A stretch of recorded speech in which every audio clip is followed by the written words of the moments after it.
Some shows talk about one team. Other shows barely talk sports.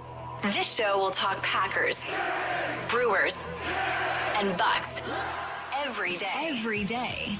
It's Wisconsin Sports Daily with Steve Sparky Fifer, served up by Wendy's on 1250 AM and 105.7 FM The Fan. Download the Wendy's app today.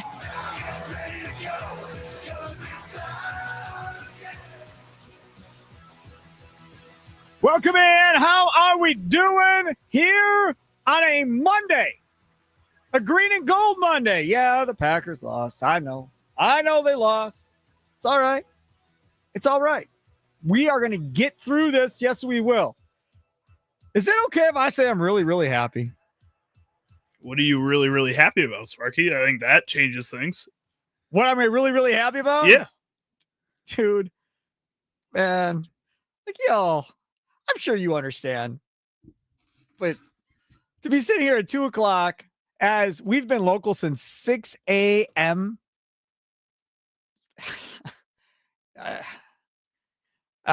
speechless. Even though I've been running around, my head chopped off and all that other stuff to make all this work and get this all put in place. It's pretty wild, man.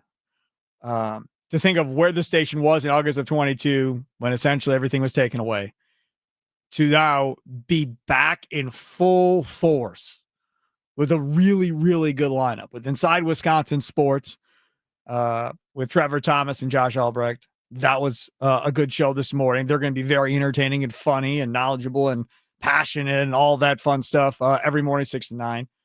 And then 9 to noon with Kuhn. I think that's a grand slam show there.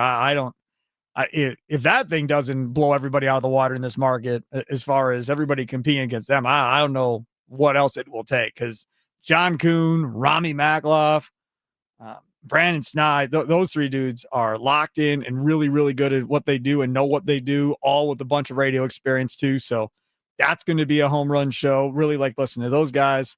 And then, of course, the foundation, Mason Crosby, Thunder, Tommy Wirtz.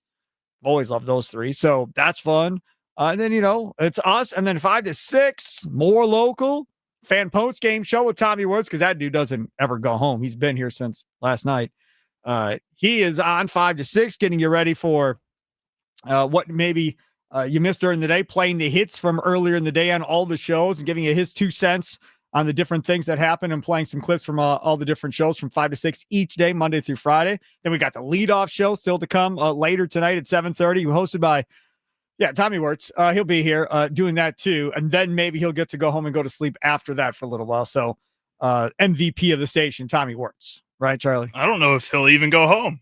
You think he'll just stay here again? This is basically his second apartment at this point. And we need to get like a shower put in here or something. Just for him, yeah. Just for him. So thanks to everybody for listening. I think you're going to love the new lineup. I think it's going to be awesome. And so I'm finding it hard to be mad about anything right now, if I'm being honest. And I know Tommy Wirtz wanted to punch people in the face yesterday during the post-game show. I was celebrating about the Brewers winning the NL Central. He was getting more mad at me than anything. They lost the game, Sparky. They lost 5-1. What are you getting mad excited about? Well, the NL Central. I'm going to get excited, man. Like, eventually this is going to stop. And when it does, we're going to be like, why? I mean, we should have appreciated that more back then, right? I was happy about that last night. Happy about it today that they're NL Central champs. I thought that was really good. Talk more about the Brewers and what Mark Attanasio had to say coming up at 3 o'clock. But it's going to be mostly Packers. Little sprinkling in of Badgers maybe coming up at the 4 o'clock hour. Paul Bretl, Packers beat writer for ESPN Lacrosse, will join us coming up at 2:25 because we have our new show clocks, in case you haven't been paying attention. The when we break, how long the breaks are, all that's kind of changed with the new show lineup. But so like 2:25, we'll have Paul Bretl on. Looking forward to talking to him. Matt LaFleur talks at 3 o'clock today. We'll play some of those clips back coming up at 4 o'clock on a Green and Gold update brought to you by the Potawatomi Sportsbook. Speaking of the Potawatomi Sportsbook, I will be down at the Potawatomi Sportsbook starting at 6 o'clock tonight, all the way through halftime of the Monday Night Football game. We're doing Packers trivia and commercial breaks. I've got Jackson Churio jersey to give away. I got a bunch of signed Mason Crosby cards to give away tonight. I got a bunch of fan swag to give away tonight. I'm telling y'all, You're going to want to be there. Plus, it's a great Monday night game too, right? Detroit, Baltimore. It's going to be a great game to watch.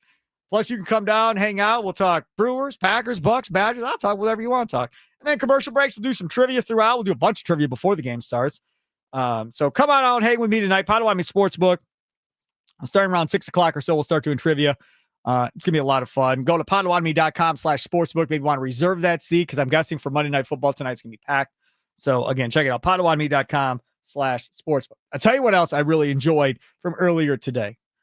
All the text messages, man. You all were killing it on the text messages throughout the day today. Y'all were killing it on YouTube for Trevor and Josh this morning with all the chat going in on the YouTube dugout chat. So, again, just a big thank you to everybody that's tuning in and supporting us. And it's a very, very cool deal. I simply want to know this. Do you think people, fans, are overreacting to this Packers loss against Cleveland? Do you think we're overreacting to this Packers loss? Because there's a lot of angry people. And rightfully so, right? You had 10 penalties called on you in the fourth quarter. 10 in one quarter. That's unheard of. You had offensive linemen that looked like they had not played a snap in a while. Right? You had Jordan Morgan. Let's rewind a little bit.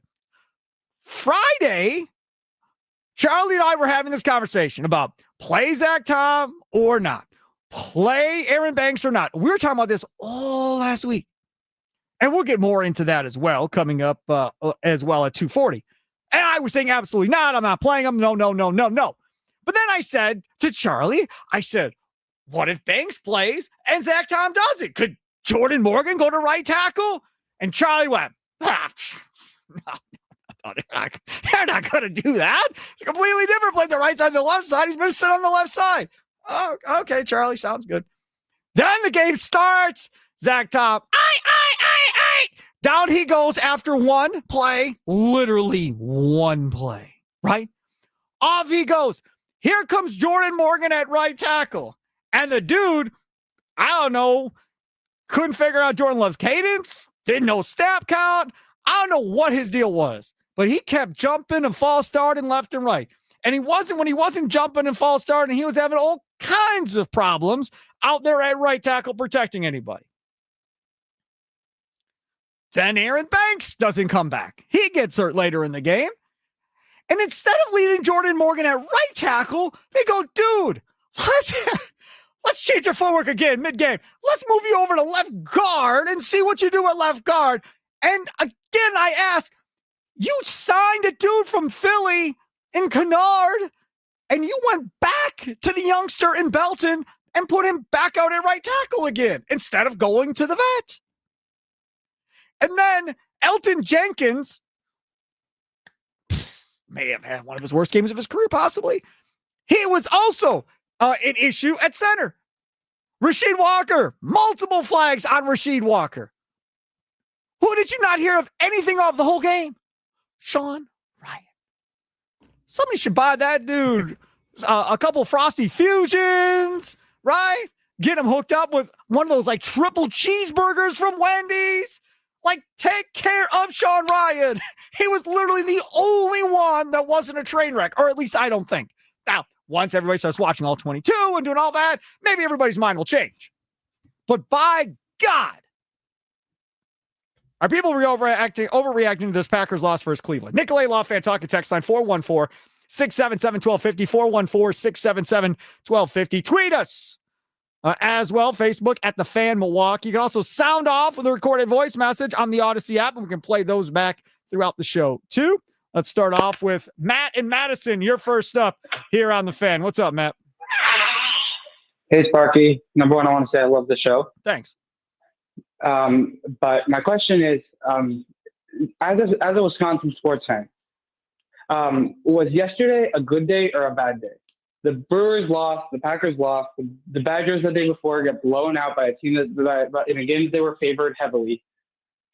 And the Packers also in a game they were favored heavily. But at the same time, the Brewers win the division for the third consecutive year.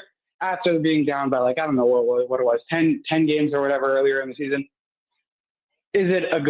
Was yesterday, in your opinion, a good day or a bad day as a Wisconsin sports fan? I hate that question. Don't you have anything easier, man? We start off the show with this stuff. Was it a good day or a bad day? I don't know, man. Like, if you're a Brewers fan and a Packer fan, you're conflicted. Post-game last night, Tommy Wirtz and I do the post-game show after the Packers. And literally, as soon as it went official and it was clinched, I'm playing Celebration on the air and everything else. Tommy Wirtz wanted to punch me in the face. He was so mad at me because of two reasons. One, we're doing a post-game show about the Packers, and he was mad about that. Two, the Brewers lost that game 5-1, but yet they were still celebrating the NL Central loss, so that irritated him as well. I don't know, man. This is the most unlike me thing in the entire world. I think it was an okay day, right? I think the good balances out the bad. But if we're being honest, most people in this state are more Packer fans than they are Brewer fans, probably. So for most people, it was still probably a horrible day because they took the NL Central title for granted because it's pretty much been wrapped up for weeks. What about you, Matt? Good or bad? I personally, I've been following the Brewers closer than ever this year. So I thought it was an amazing day. There you go. Good. That's good. But isn't Tommy Mr. Brewer? Doesn't he run the Brewer show? Yep, sure does. He does a leadoff show. Why is he not celebrating? He'll be back on the air again tonight at 7:30. He's been spending too much time with Sparky. That's why he's not celebrating. Oh, right. So he's angry. Now it's my fault. You need to stop. See, this is what I deal with, Matt. Thanks for the call. I appreciate it. Yeah, Tommy's Mr. Brewer. I've had this conversation with Tommy. I was like, you realize you're like the voice of the Brewers on the Fan right now? Like, you know more about their minor leagues than any of us do. I keep up as much as I can, but he's all over doing that leadoff show. He's all over the advanced analytics, all the numbers. Like, if you listen to the leadoff show 1 hour before every Brewers game on this radio station with Tommy Wirtz, I promise you it will become addictive where you are going to want to listen every night to hear what Tommy Wirtz has to say. He has Drew Wagner when they're at home at the games. Drew Wagner was in St. Louis on Sunday at the clincher, setting back all the audio from the locker room, or from the clubhouse, I should say. He'll be there in the playoffs. Tommy will be doing the leadoff show in the playoffs. Speaking of which, coming up on Wednesday, we'll be out at Moe's Irish Pub in Tulsa on Highway 100. Leadoff show 2 to 3. This show 3 to 5. Come on out, hang with us at Moe's Irish Pub on Wednesday. Friday, we're out thanks to Sun Cruiser Vodka Iced Tea at Curly's Pub in Pewaukee. Same thing, Wisconsin Sports Daily and the leadoff show. So if you're out and about, Wednesday in Tulsa, Friday in Pewaukee, come on out, check us out, and we have all kinds of fan swag to give away, just like I will tonight at the Potawatomi Sportsbook from 6 until about the end of the first half. Let's see, where are we going next? John and Franklin, you're next on Wisconsin Sports Daily, served up by Wendy's. What's up, John? Well, what's up, Spark? Is I've been on listening to your radio station all day long and enjoying the local programming. And on top of that, not only is it local programming, but you guys allow it back and forth with callers, which I immensely compliment you for and appreciate. John, hold on a second. You and me were talking at the toy drive, if you remember, when we had no local programming. We were just in satellite, and that's all it was. You and I both were depressed that we were in that spot. Could you ever have imagined we'd be sitting here talking about local programming 6 to 6 on the Fan again? No, I'm stunned at what you've accomplished here. Not me. Don't put this out. This ain't all on me. There's people above me: Jason Biorsa, Mitch Rosen, those guys, Brian Purdy. Those are all the people above me. The suits. Those are all the ones responsible for getting us back on the air. I'm just the guy on the front lines here, begging and pleading for somebody to listen to me so we can get more local programming. But this ain't all on me. No doubt. I appreciate it though, John. I appreciate it. Well, I know you helped, and you're just being modest. But no, it's fantastic. But part of the reason is 7 o'clock this morning, I unloaded, on my problems with the Packer game. And like now I kind of did that. And now I'm kind of like chill. I'm a little chilled out about it, although it helps. You bring up an interesting, or your caller brought up an interesting, thing with the Brewers or the Packers, because I'm huge fans of both. But I think, I would say I'm fans of both, but I definitely take the Packers losses harder because I think for two reasons. One, You only get 17 games before not counting the playoffs. And also, I think, honestly, frankly, I think we might have a little higher expectations of the Packers. Not that we don't have expectations with the Brewers, but it's been kind of consistent and kind of know what to expect type of thing with this whole start. I think, and I knew it wasn't going to be easy against Cleveland, and that defense they have is for real. But it was frustrating enough to watch the game and not see our offense take off like we were kind of expecting at some point. They would figure. I thought LaFleur would kind of figure things out. I like the naked bootleg was working. The pass to Golden down the sideline. Kind of thought that they were going to figure things out a little early, but just the last 4 minutes and the self-destruction of the team is what really tugged at me. Just the whole way it went down, it's like you almost, it reminded me not as important as what happened in 14, but it was like a series of unfortunate events that brought down the house. And it makes you realize no matter how good our lineup is on paper, this could happen to us in a playoff game. But it could happen. Our young team needs to know that. Okay, but this is the thing. John, thanks for the call. It could happen to anybody. I got breaking news for y'all. Bad teams beat good teams in baseball all the time. Bad teams beat good teams in the NBA all the time. Bad teams beat good teams in college basketball, college football, minor league baseball. Pick the sport, man, right? It happens all the time. So, yes, you lost. I said it last night. Folks, if I would have said after Detroit and Washington, we were 1-1, I would imagine most of you would be like, deal, I'll take it, right? So they go 2-0, they lose to Cleveland. You're 2-1. Everybody had them beating Cleveland, so we're in the exact same spot we would have been had they been 1-1 after 2. That's why I say, are people overreacting to the Packers' loss versus Cleveland? Yes. 414 text in using the Nicolay Law fan talk and text line on the Packers, just capital letters, RELAX.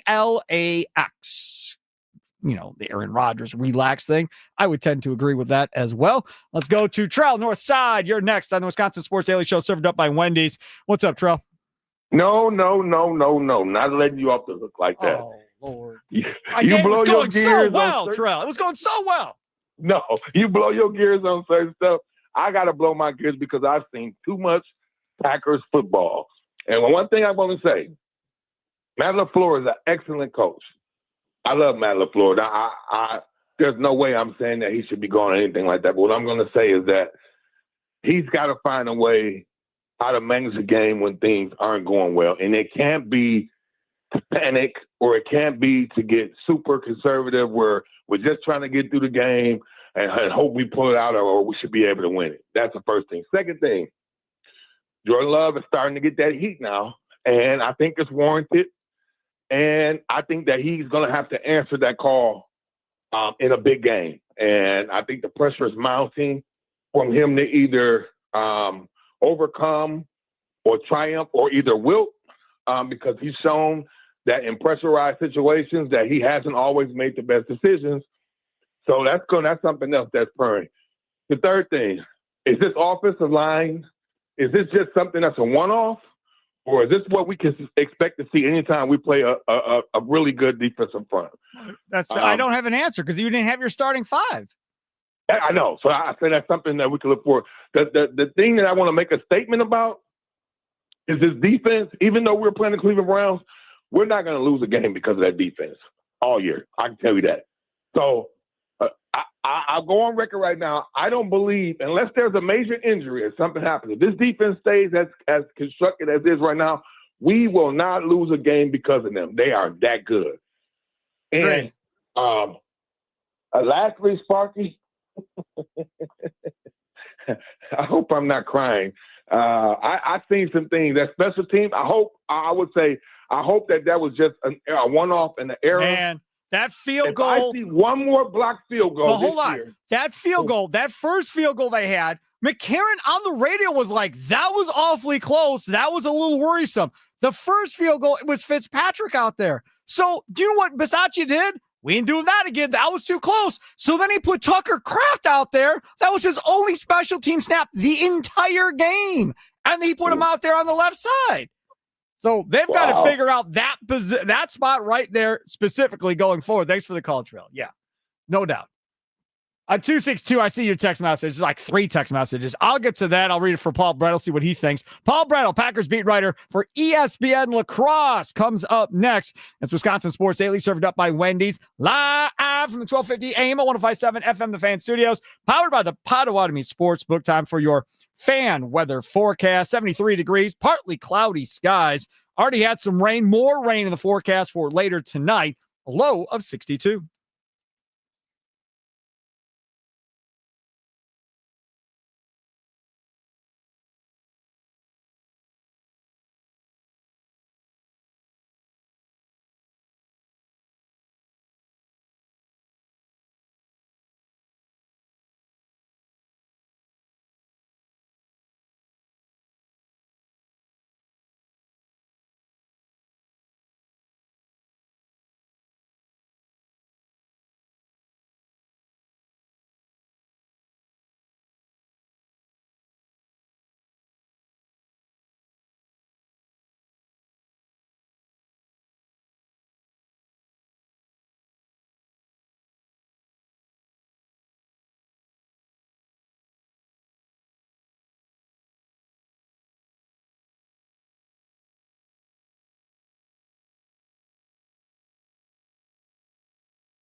Welcome back. It is Steve Sparky Fifer. Charlie User producing today's show. Wisconsin Sports Daily, served up by Wendy's.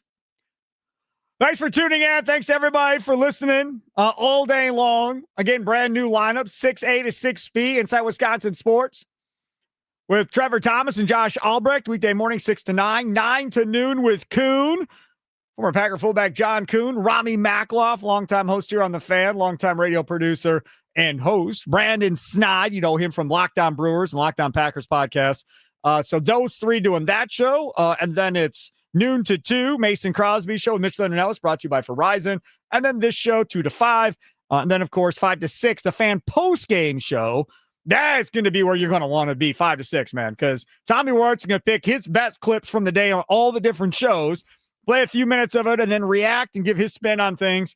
And I'll give you a little tease, a little flavor from what you're missing all day if you missed any of the shows. So definitely going to want to check out that. That'll be a fun show, 5 to 6. So again, local 6A to 6P. And then still with the leadoff show coming up tonight, powered by the Potawatomi Sportsbook with Tommy from 7:30 to 8:30 as the Brewers get ready to get to action with the Padres. Big series because the Brewers may see the Padres in the playoffs. So I'll have to wait and see how this whole thing goes. All right, joining us now on the Fan Guest Hotline, powered by Gruber Law from ESPN Lacrosse. He is Paul Bretl, Packer beat writer. Follow him on Twitter at Paul_Bretl. Paul, thanks for coming on, man. How are you? I'm excellent. Happy to be here. So I got asked this first question. My first caller of the show today said, Sparky, is this was yesterday a good day or a bad day as a Wisconsin sports fan? You tell me. I mean, it wasn't great, right? Given the outcome of the Packers' performance. But do we want to take a glass half full approach to this today? No. What you just told me? You didn't even care about the Brewers. Doesn't even matter, Paul Bretl. Paul Bretl don't care about the damn Brewers win the NL Central. Who cares? That was his point, because for him, it was a great day because he's a huge Brewers fan more than a Packers fan. So for him, it was a great day in Wisconsin sports. And you didn't even bring up the Brewers. See, that's what we get. We talk with the Packers beat writer. Okay, so you got glass half full. Go ahead. Let me see if I can get down with it. All right, the glass half full approach. The Packers obviously ran into adversity yesterday, right? They got punched in the mouth. A litany of self-inflicted mistakes, the penalties, the interception, the blocked field goal at the end of the game. And you got to give credit to the Browns' defensive line and defense as a whole as well. It's one of the best units in the NFL. And they were, the mistakes that the Packers forced was a product of, a lot of times, that Browns defensive front. So that glass half full approach, right, coming off of the wins that the Packers had early on in the year, the blunders that they had late, getting punched in the mouth. I think what you can look at here is an opportunity to hit the reset button earlier in the year. As you get into the second half of the season, the latter portion of the year, you don't want to run into these type of matchups, this adversity for the first time. Because when it happens, you might not always know how to respond. So the fact that the Packers were able to have this experience, now what's important moving forward is that they take that approach, learn from it, do not let it happen again. That's going to be the key to all of this. But when it comes to having those difficult outcomes early on, hopefully that's something that can benefit you down the road if you run into those instances again. 10 penalties in one quarter, Paul Bretl. 10 penalties in one quarter. Now, again, I said earlier, people overreacting to the loss, because if I would have said 1-1 after Detroit and Washington, everybody would have said, hell yes, I'll take it. And then everybody hadn't been in Cleveland. So you're in this exact same spot. Had you gone the way that we all thought it was going to go, you're still at 2-1. The world's not ending. However, Jordan Morgan plays right tackle, stinks. Jordan Morgan goes to left guard, which I don't think he's played a whole bunch of in an NFL regular season game. So he plays both of those positions. Belton gets a second crack at right tackle. That didn't go swimmingly well. Elton Jenkins had one of his worst games probably. Rasheed Walker's getting flags thrown on him. The only guy whose name we really didn't hear this whole game was Sean Ryan. And to me, at least there was one guy to be happy about, because the rest of this offensive line, not that great.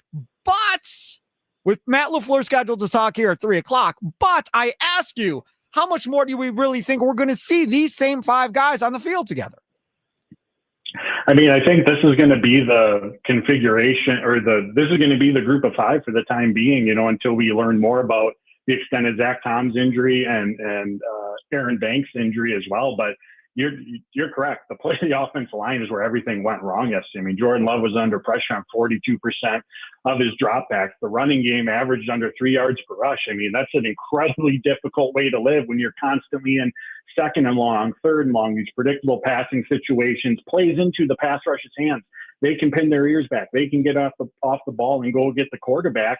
And because of the lack of time in the pocket, Matt LaFleur talked about this afterwards, those intermediate downfield throws, those longer developing routes, there just wasn't the time for that to develop. So Right. now your only way to move the ball is these long, mistake-free drives, which the Packers obviously weren't able to do very well yesterday.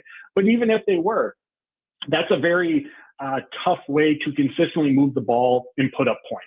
Everything, the issues on offense yesterday, all started with the play of the offensive line. And I shouldn't be surprised by how the Packers configure their offensive line unit. What I mean by that is because Matt LaFleur has thrown so many different configurations at us and rotating players in games. But I will admit, I was a little bit surprised to see Jordan Morgan at right tackle. Now, the reason I say that is because I don't recall in any of the practices this summer and even last year seeing him take right tackle snaps. Now, I'm sure throughout this week in their preparation, Adam Stenavich said they had a number of different alternatives for their offensive line combination, that he got those right tackle snaps. But my point is, that's not a position that he's used to playing. That's a position that's, I think, relatively new to him, and having to be put there against this caliber of defensive line from the jump, he looked uncomfortable. Even when he was moved to left guard in that second half. Yep. He looked uncomfortable. So I will admit, I was surprised to see that they went that route once Zach Tom exited the game. So Paul Bretl, Packers beat writer for ESPN Lacrosse. Follow him on Twitter at Paul_Bretl. He is amazing. Trust me on this one. I just love having Paul Bretl on. I want to follow up with something else here, and that is the Packers ground game. Now, obviously, yesterday didn't go well, but we knew going into this game, we talked about it last week, that it was going to be tough sledding to run the football against this Cleveland defense. It has been for everybody they faced so far. But as a unit through 3 weeks, I mean, they're barely averaging 3 yards a carry right now with Josh Jacobs. How concerned are you about that and it getting fixed? My concern level isn't very high at this point. We'll call it maybe on the moderate side, because we're getting to the point where it's 3 games in right now. There is a sample size, but what needs to happen is the Detroit, Washington, and Cleveland, they've come into these games and they've said, we are not going to let Josh Jacobs control this game. They've loaded the box. So it's going to be tough sledding running on the ground. What I think needs to happen is for this Packers passing game, specifically those downfield shots, they need to hit more of them to be able to free up the running game. You need to make the defense wary, fear that downfield pass, because once you start connecting on a few of those and picking up some chunk plays through the air at 30, 40, 50 yards, all of a sudden the defense is going to go, all right, we got to start taking that away. And now there's fewer defenders near the line of scrimmage. There's more opportunities to open up the running game for Josh Jacobs. So, yes, the offensive line has to perform better in those situations, but they're having a tough matchup because, again, all 3 of these opponents have loaded the box and wanted to take the run game away. So I'm looking less at the run game in terms of getting the run game going, and I'm looking more so at the passing game, saying the Packers got to hit on some of those downfield opportunities to then force the defense to defend that area of the field. I got we have this Nicolay Law fan talking text line. And before you came on, we had a text that came in.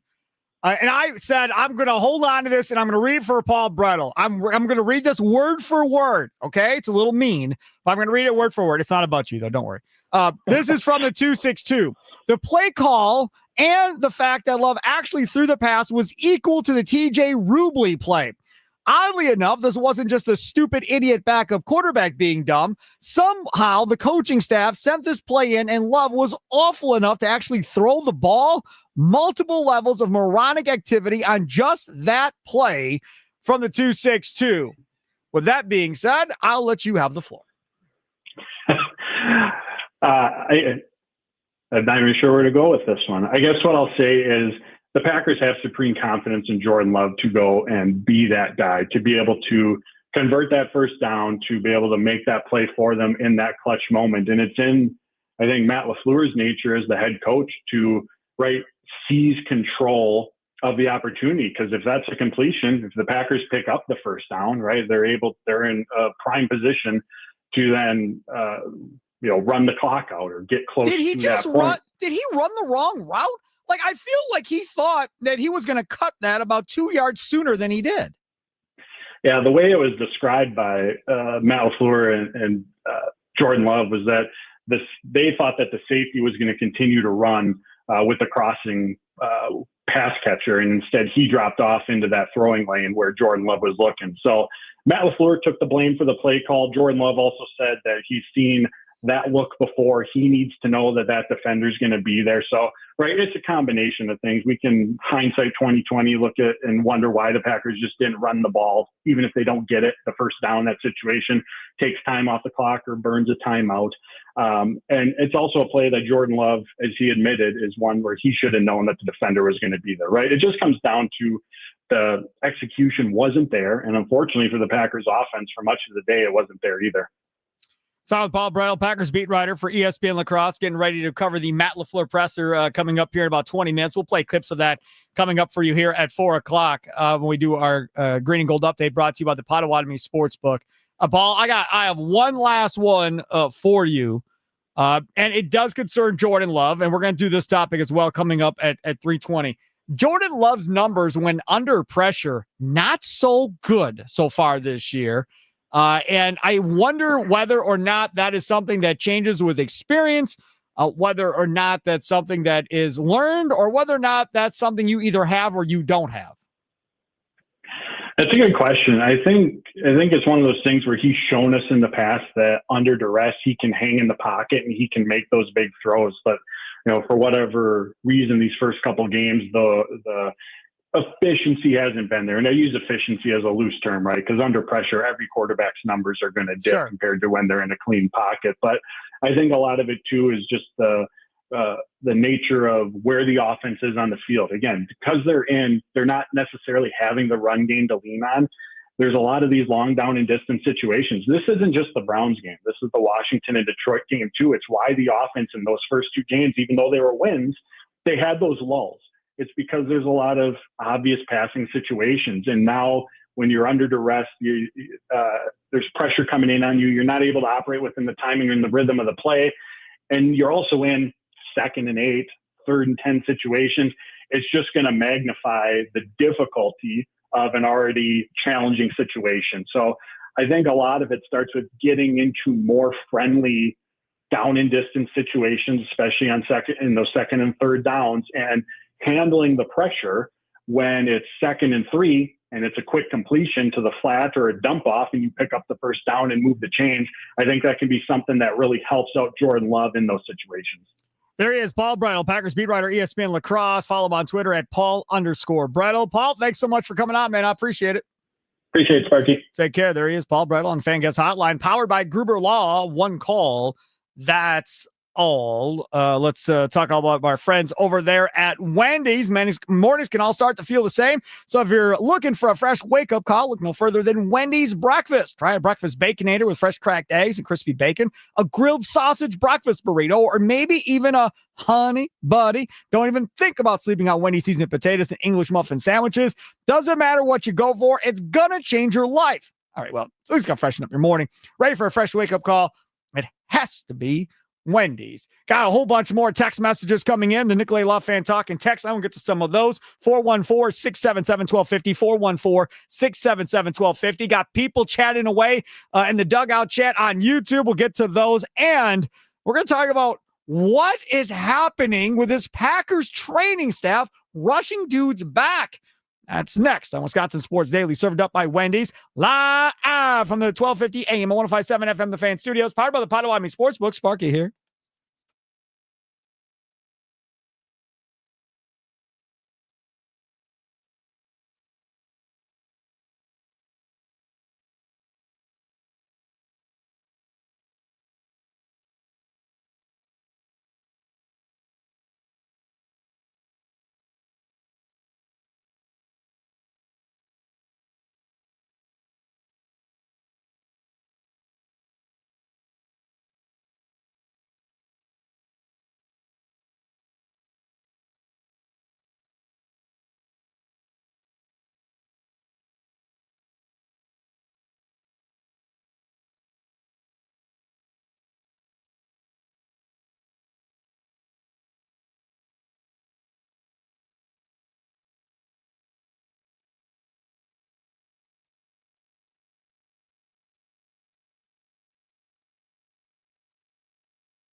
2nd and 18.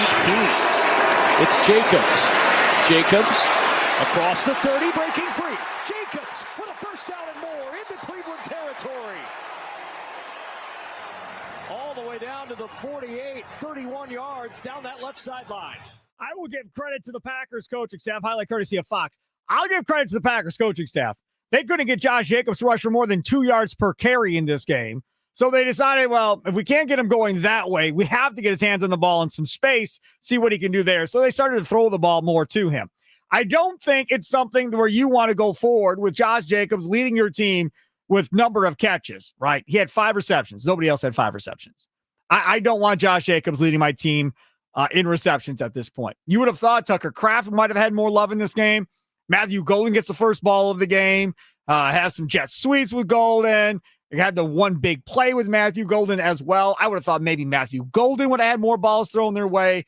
But in typical Packer fashion, coming off somebody having a big week like Tucker Kraft, and the next week, it never ends up having a big week again. Like if you're an opposing defense, if you see somebody have a big week the big week prior, you can pretty much check the box that they will not get a lot of targets the next week on this team. Well, it doesn't help that Tucker Kraft got hurt in that last practice of the week there. He did. So I wouldn't really want them going out there force-feeding him balls when he's not 100% healthy either. Kind of like Zach Tom, if he wasn't 100% ready to go, then he shouldn't be out there. And I think that with the Packers game plan, it seemed like they were just trying to avoid him as long as possible in order not to get him hurt any more than he may already be. I feel like this game wasn't really for Matthew Golden either, honestly, the way that it ended up playing out with how bad the offensive line would have been. I would have thought that a guy like Romeo Doubs would have been better in a game like this with all the short out routes that they love to run with him. Matthew Golden's more of a deep sideline style receiver, which you saw some really good throws from Jordan Love to him on the sideline. And that style of offense, what it could be if this offensive line is healthy, but it wasn't, which is just weird that they went to Matthew Golden, honestly, as much as they did. I was kind of surprised by that. All right, let's go to the Nicolay Love Fan Talking text line, 414-677-1250, 414-677-1250. Let's go to Mike in Waukesha. You're next here on Wisconsin Sports Daily, served up by Wendy's with me, Steve Sparky Fifer. What's up, Mike? Hey, Sparky, I may be nuts, and you can tell me if you think I am. But, I mean, why do we do everything by the book whenever, like, we get the ball down there, and I'm sitting with my gal watching the end of the game, and she doesn't even like football. And she says, well, what's going to happen now? And I say, he's going to run the ball into the line 3 times, make them use up their final timeouts, and then he's going to kick a field goal. And she says, well, doesn't that put a lot of pressure on that guy kicking the field goal? And I said, well, yeah, but that's what he gets paid for. Exactly. But the thing that I don't understand is, why don't we ever take a chance? Everybody in that stadium, everybody on both of those football teams knew we were going to run the ball into the center of the line to use up the clock and kick the field goal and walk away with just a few seconds left in the lead. Why would you ever want to just leave your game in the hands of a kicker? I know 42 yards is maybe a chip shot these days, but why would you want to leave it? Why not try to get him a little closer or maybe take a shot at the end zone once in a while? We never do anything that's unexpected. Everything we do is by the book. And I thought LaFleur had a little more imagination, but I'm thinking now maybe we'd be better off with the guy we've got in Detroit coaching our football team, and maybe we could make some kind of trade with those guys. I'm just kind of disappointed. I never leave the hands of a football game in a kicker's hands. I just would never leave that. I don't like that, especially when it's a longer distance field goal. You and Dan Campbell definitely agree on that. He agrees with you. I get down why you want Dan Campbell, Mike. Thanks for the call. I'm going to do this as easily as I possibly can. It's a no-win situation. If they get aggressive and they go for it, let's say, right? And then something happens. Ball gets bad. It gets picked. Why are they throwing the football for? What a bunch of idiots. You were in field goal range. Now you screwed it up and we're going to overtime. Or they throw the ball, waste no time. They get the field goal. He misses. Now Cleveland gets the ball there with more time than they should have and have an opportunity to go down the field and score in that situation. I personally think it's impossible to get it right. It's just impossible because while I understand what you're saying, right? I'd rather be at 20 yards than 42. I'd rather get a touchdown than worry about a field goal kicker kicking a field goal. Yeah, I agree. And I think everybody listening to the fan right now agrees with you. But from a head coaching perspective, Those are the things that you have to weigh back and forth. And in Dan Campbell's mind, he's fine losing games that way. Because in Dan Campbell's mind, he's instilling confidence in these guys that I believe in you and we're going to get this done offense and this is how we're going to do it. Dan Campbell has lost games doing that crap too. He's won games and he's lost games by being an idiot. So it goes both ways. All you want if you're a player on a football team is just be consistent. If you're going to be conservative consistently, then we all know. But if you change up game to game of what you're going to be and you're all over the place, then it's harder for the players to buy into what your vision truly is, Charlie. Is. And I think with what works for Dan Campbell is the fact that has always been his mindset, is that he's just not going to kick the ball there. It's not the fact that he does that you want Matt LaFleur to copy, I guess. It's the fact that he just has a mindset and goes with that mindset. Right. And it's just true to that. And that's what you want from a Matt LaFleur. And I think we're starting to kind of see that. I just don't know that in certain situations like games like this, you talk about how you want the offense to try to take deeper shots to open up the run game a little bit. You saw the Bears do that against the Dallas Cowboys. That's exactly what they did. They found trick plays that opened up the field a little bit in order to get their run game going. You have to be able to adjust too, even if you do have that mindset, or it's going to be the death of you. Where did Ben Johnson come from? Ben Johnson came from Detroit. Dan Campbell. Mm-hmm. But there are not many guys like that dude, man. Mm-mm. I mean, Andy Reid, same thing. Andy Reid's going to do the same thing that you just saw him do. Sean McVay is going to do the same thing. Kyle Shanahan's going to do the same thing. Most of the head coaches in the National Football League are going to side with Matt LaFleur before they're going to side with Dan Campbell because they don't want the flack and all the fire and brimstone from the fans if they screw it up at the end of the day. Until Dan Campbell, until Aaron Glenn in New York, or until Ben Johnson, Chicago win a Super Bowl, nobody's going to ever agree with that. Correct. Right. I mean, that is what it is. And, we can agree to disagree on how they should go about it. I just, like I said, I think it's an impossible situation for the head coach to be in. I mean, there was the Jordan Love sack there at the end of the half, right? Where he's running around trying to make a play. And what's everybody yelling? Throw it away, throw it away, throw it away, throw it away. And that dude will tell you every time if you talk to him on the record or off the record in a bar or does he go to like wine places? I don't know what Jordan Love drinks, but whatever the case may be, right? He's going to say the same thing. I want to make big plays. I want to make big plays downfield.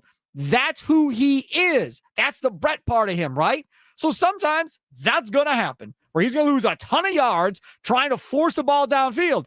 His average air ball was under 2 yards in this game. It was over 12 through 2 weeks. I promise you, nobody was more frustrated than Jordan Love was in that game because he couldn't get the ball downfield. Coming up next, we're going to switch gears. Got to talk about the Brewers a little bit before we jump back in the Packers at 3:20. Mark Antanasio, some interesting things to say. We'll do that coming up next here on The Fan.